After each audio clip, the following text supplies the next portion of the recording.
Kun boshlanadi. Yana bir sinov.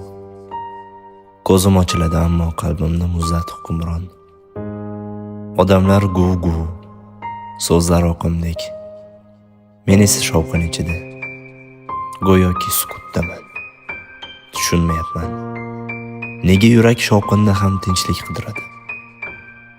Nega bag'rimda iliqlik emas, bo'shliq o'sadi? Hamma yuzda tabassum, lekin ortida muzdek devorlar. Qaysi biri haqiqiy?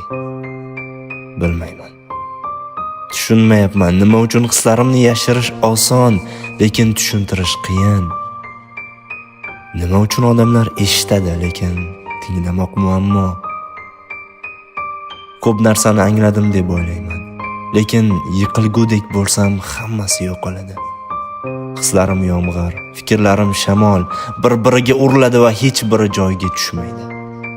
Tushunmayapman, yuraman, lekin qayoqqa?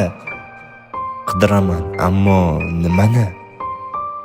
Ko'p narsa bor, lekin ma'no yo'qdek. Insonlarning ko'zlarida nur emas, niqob. So'zlarida samimiyat emas, odat. Ba'zan jimlik orqali javob izlayman, lekin jimlik ham sukunat saqlamaydi. Fikrlarim juda tez tarqaladi, hamma joyda, lekin hech qayerda yo'q.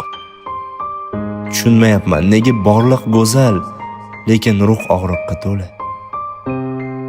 Nega muhabbat soya kabi, lekin tutolmaysan? Nega shodlik bir lahza, g'am esa uzoq mehmon?